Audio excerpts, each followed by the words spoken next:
Hi there, it's Emily. I'm back here at our Moana Lane greenhouse today for another houseplant video.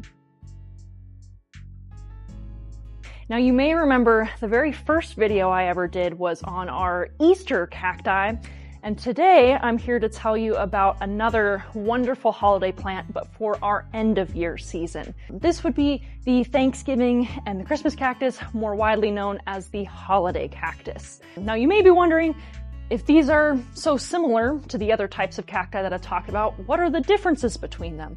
Well, I'm going to clear up any sort of differences between these plants today and tell you just how you can take care of a wonderful holiday cactus in your home.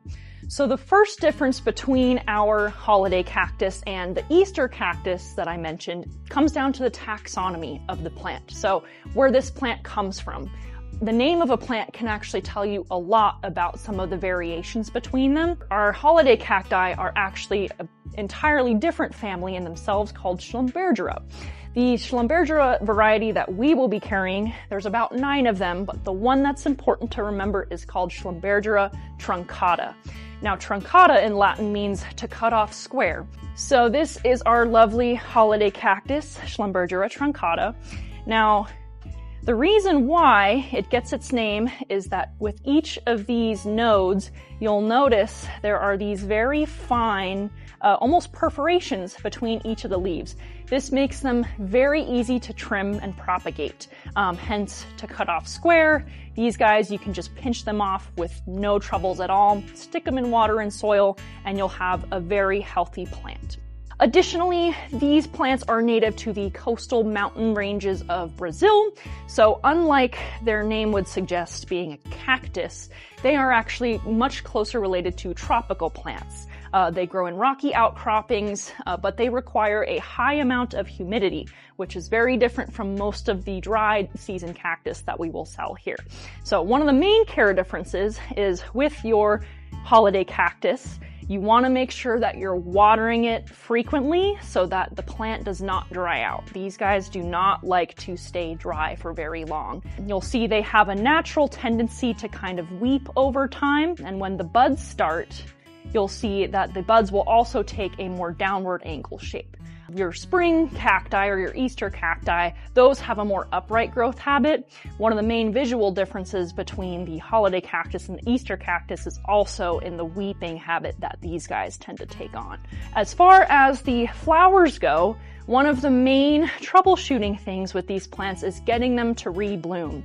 When you'll pick up your holiday cactus from us, it'll be lovely and flowering in all sorts of colors from oranges, pinks, reds, whites, cream colors, and a lot more. However, getting them to rebloom, you have to remember that they need a few key things. You'll see the buds here form on the ends of these little leaf structures. So you want to make sure that in the springtime or the summertime, when you have a lot of new leaf growth, that you pinch it back to where you want your flowers to bud from. Once we get towards a little bit later in the year, what actually triggers the buds to start setting is the shorter day length. So if you have it in a bright spot in your home, which is great during the spring and summer so it can photosynthesize, you'll want to actually move it to a dark spot, because in order to set the buds properly, they need at least 13 hours of uninterrupted darkness. So with mine at home, I stick it in my closet when I go to bed, and in the morning before work, I'll take it out and put it in that nice bright area. This way, you'll make sure that your buds actually set properly and they don't weaken and fall off. Additionally, if your holiday cactus is getting too much light, it'll start to get really leggy, and these nodes will elongate, usually turn yellow, and sometimes fall off due to a weakened structure. So you want to make sure that they're getting some nice bright light, but not too much. You don't want them directly in a window getting sun, or they can scorch and become structurally compromised. A couple other notes about care for holiday cactus is that they like high humidity, as I previously mentioned, and their ideal temperatures are around 70 and 80 degrees in the home. So you want to make sure, again, putting them too close to the window, especially in the winter months, is not good, because if any of these leaves start getting the cold draft radiating from the glass, that could be very detrimental to the health of your cactus.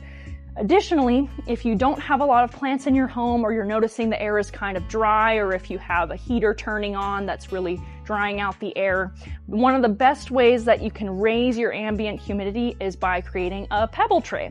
So you can actually get a dish or a bowl and fill it with a thin layer of gravel at the bottom, and then continuously make sure that there's a little bit of water in the tray, just so that as the water evaporates, it will actually sufficiently raise the humidity around your plant.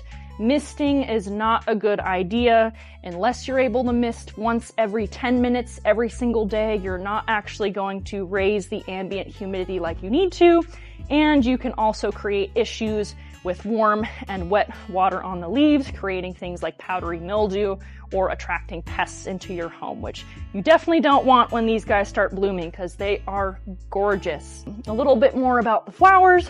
Like I mentioned earlier, they do actually point downwards. And so as these guys mature, they can live for several decades.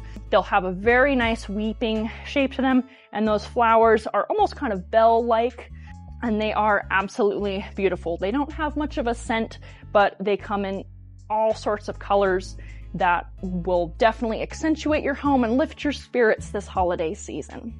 So we've talked about getting your cactus to rebloom and making sure it has the right conditions in your home in order to thrive.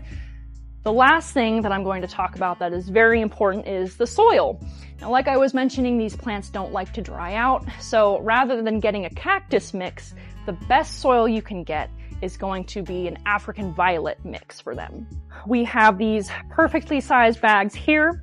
African violet mix is great because it is formulated for flowering houseplants, which these holiday cactus most definitely are. They also have great drainage and a fine balance of retaining moisture. That's going to be great for your holiday cactus. So it's not going to have wet feet all the time, but it'll be very easy to tell when it needs water and when the soil is dry. So I would definitely recommend repotting your cactus with some African violet mix. Additionally, one of the main things that you can do to promote better flowering is fertilizing properly. Now, you actually don't want to fertilize when these guys have their buds on them. Fertilizing, the best time to do this is usually between February and about July, August for these plants.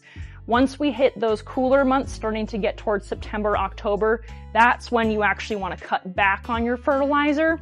And once we started getting those shorter day lengths, this coincides with moving your cactus to a darker spot. So you'll remember when it's time to set those buds, stop fertilizing and actually move your cactus to a darker spot. When it is time to fertilize though, you want to make sure that you're choosing a fertilizer with higher phosphorus than nitrogen. So again, I like the African Violet and Blooming Plant Food by Fertilome. It's got an 8-10-8 distribution of nutrients, so that middle number 10, which is your phosphorus, is higher. So that's how you know you're choosing a proper phosphorus balanced fertilizer that's going to be excellent for your holiday cactus. It's really nice to come full circle and be able to tell you about these amazing plants and how they differ from their Easter cactus partners in the springtime.